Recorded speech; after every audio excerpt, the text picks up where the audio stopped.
Welcome to Standing in the Gaps News. We'll dive deep here, but we're apolitical. Not left, not right, just information. Just trying to get to the heart of the matter. Today we're diving into Trump's speech at Davos. This was pretty unexpected. Definitely caught a lot of people off guard. It's only his third day back in office. Most presidents wait a little longer before. Shaking up the World Economic Forum. Davos is usually about reassurance, not dropping these huge pronouncements. I usually see presidents trying to calm the waters, smooth things over on the global stage. Not this. This was pretty aggressive, especially for so early in a term. He really led with this huge incentive, a 15% corporate tax rate, but only for companies that move manufacturing back to the U.S.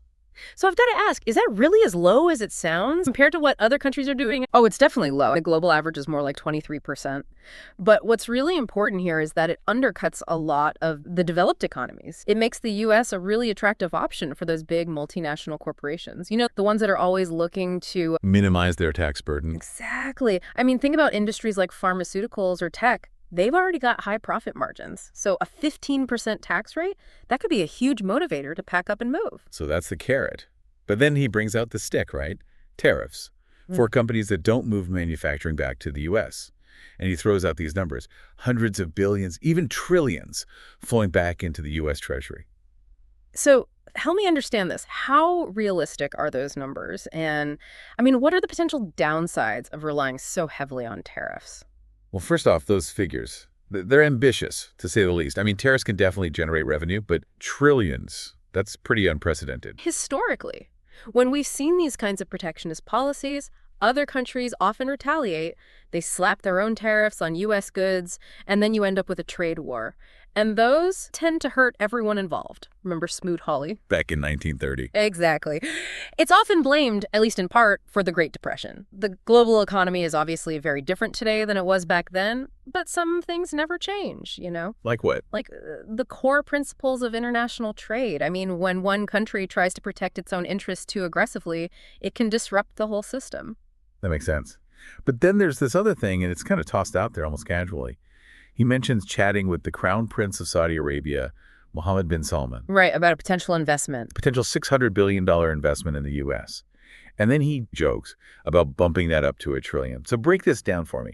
Is an investment on that scale even remotely possible? A $600 billion investment, that would be absolutely massive. It really underscores the potential for some powerful economic alliances, especially if Trump can leverage these personal relationships. As for whether it's feasible, that's a lot more complicated. Even if Saudi Arabia had that kind of money just sitting around, an investment that big would carry enormous risks. So we've got the tax breaks, the tariffs, the potential Saudi investment. But he also touches on broader economic issues, high oil prices, for example. He even connects that to, well, you know, what's still going on in Ukraine.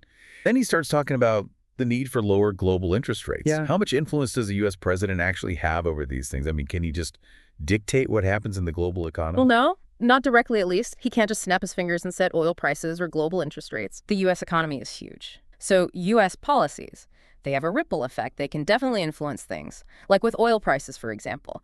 If Trump signals that he's serious about moving the U.S. towards energy independence, that puts pressure on OPEC, and that can affect prices. So it's more about setting a signal than direct control. Right. And with interest rates, it's similar. The Federal Reserve, they set U.S. interest rates independently, but other countries watch closely. If the Fed makes a change to U.S. monetary policy, you often see other countries adjusting their own policies in response. It's all connected. Okay, so all of this, I mean, all of these pronouncements, they've led to some, well, pretty mixed reactions. Yeah. I mean, our sources note that some people appreciated Trump's directness, but others, especially in the business world and among foreign leaders, expressed serious concern about this America First approach. What do you think? What are the potential global economic implications here? Give us the best case and worst case scenarios. All right, so best case scenario, we see a resurgence in U.S. manufacturing. Factories reopening, jobs being created, the U.S. economy gets a boost.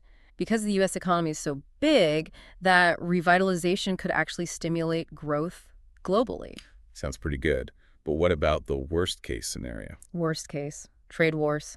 Other countries retaliate against U.S. tariffs. Things escalate. We end up with global economic instability. We see countries retreating from international cooperation. We could see a return to protectionism.